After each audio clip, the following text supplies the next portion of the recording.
রাঙামাটির লংগদুতে রবি মৌসুমের বোরো ধান কাটায় ব্যস্ত সময় পার করছেন কৃষকরা। তবে গেল কয়েক বছরের তুলনায় আবাদ কম হয়েছে এবার। এর কারণ হিসেবে কাপ্তাই হ্রদের গভীরতা কমে যাওয়ায় চাষের জমিতে দীর্ঘ সময় পানি থাকার কথা বলছেন সংশ্লিষ্টরা।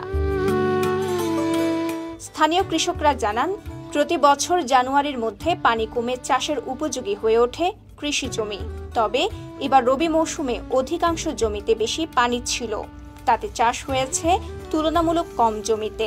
আমার জমি চাষ 4 একরের মতন, বাই চাষ করছি, করার পরে দেয়া মনে করেন যে সারের দাম, তেলের দাম, খেতে পানি দেওয়া, বিষ, কামলা খরচ, 1 মণ ধানে 1300 1350 টাকা খরচ যাচ্ছে। এখন বর্তমান মার্কেটে দাম চলতেছে 750-800 টাকা। তাহলে আমাদের খরচ যাচ্ছে 1300 টাকা মনে। আমরা ধান বিক্রি করতেছি 800 টাকা মন। তো গুড়ান থেকে আমাদের কাছ থেকে সরাসরি কৃষকের কাছ থেকে নেক, তাহলে আমরা মনে করেন যে ধান চাষ করে হারা, তাহলে আমরা কিছু উৎসাহ পাবো। 1 মণে 50 টাকা পাই আর 100 টাকা পাই। আমি 3 একর 3.5 একর জমি চাষ করছি। তবে এটি খরচাপাতি দেওয়া আমাদের ক্ষেতের মাঝে 1100 1150 টাকা দর করে দিতেছে। একটা কামলা মজুরি লইতে গেলে 800 টাকা পড়ে। 2 দিন ধরে কাজ করাইতেছে, 8-10 জন লেবার। এই লেবারের টাকাটা দিতে গেলে ধান বিক্রি করতে হয়। এই মুহূর্তে যদি আমি বাজারে ধানটা নিই, 700-750 টাকার উপরে আমি ধানের কোনো রেট পাই। স্থানীয় কৃষি কর্মকর্তারা বলছেন, এবার হ্রদের পানি নিয়ন্ত্রণে না থাকায় কমেছে বোরো চাষ। গেল বছরের চেয়ে অন্তত 1000 হেক্টর কমে এবার চাষ হয়েছে 17,000 হেক্টর জমিতে। এবছর আমাদের লংগদু উপজেলায় 1791 হেক্টর জমিতে বোরো ধানের আবাদ হয়েছে। তবে এটা গত বছরের তুলনায় অনেক কম। কারণ হচ্ছে কাপ্তাই লেকের পানিটা কমে যায়নি। কাপ্তাই লেকের পানি যদি সঠিক সময়ে কমে যেত, তাহলে আরও অনেক জমি চাষাবাদের আওতায় আনা যেত। এই বছর উপজেলা কৃষি অফিস লংগদু থেকে প্রায় 3000 কৃষককে প্রণোদনা দেওয়া হয়েছে। উপজেলা কৃষি অফিস থেকে সবসময় চেষ্টা করে যাচ্ছি মাঠ পর্যায়ে কৃষকদের সহযোগিতা এবং পরামর্শ প্রদান করার জন্য। এদিকে অর্ধেক জমিতে চাষাবাদ করলেও শ্রমিক সংকটে ভুগছেন কৃষকরা। তাছাড়া শ্রমিকদের মজুরি বাবদ এবার গুনতে হচ্ছে তুলনামূলক বাড়তি অর্থ। সব মিলিয়ে ন্যায্য মূল্য না পেলে ক্ষতিগ্রস্ত হতে পারেন কৃষকরা।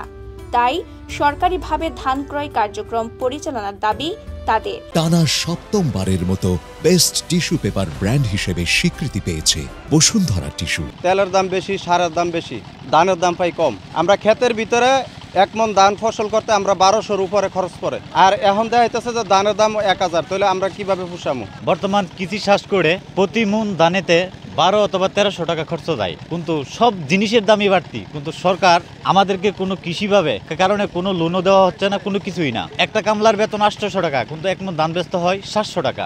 এবার কাপ্তাই হ্রদে পানি নিয়ন্ত্রণে না থাকায় আগামী বছর পানি নিয়ন্ত্রণে প্রয়োজনীয় উদ্যোগ নেওয়া হচ্ছে বলে জানান লংগদু উপজেলা নির্বাহী কর্মকর্তা কফিল উদ্দিন মাহমুদ। নির্দিষ্ট সময় পরে বিদ্যুৎ বিভাগের মধ্যে বিদ্যুৎ উন্নয়ন বোর্ড বিদ্যুৎ বিভাগ এটা পানিটা ছেড়ে দেয়। তখন হচ্ছে যে এখানকার কৃষি নির্ভর যারা আছে লংগদু সহ আশেপাশের উপজেলাগুলোতে, তারা হচ্ছে যে কৃষি নির্ভর পেশার সাথে কৃষির সাথে যারা জড়িত, তারা এখানে বোরো ধান চাষ করে।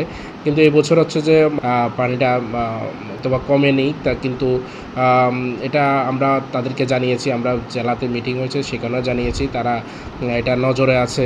আগামী বছর হয়তোবা এটা ব্যাপারে তারা সব কিছু স্টেক হোল্ডার যারা আছে সবার সাথে মিলে একটা সিদ্ধান্ত নেবে যে কখন পানি ছাড়া হবে এবং কতটুকু পানি এখানে কাপ্তাই লেকের ধারণ ক্ষমতা অনুযায়ী কতটুকু তারা পানি রাখবে। জলবায়ু ও পানি প্রবাহের উপর পুরোপুরি নির্ভরশীল রাঙামাটি কৃষকরা।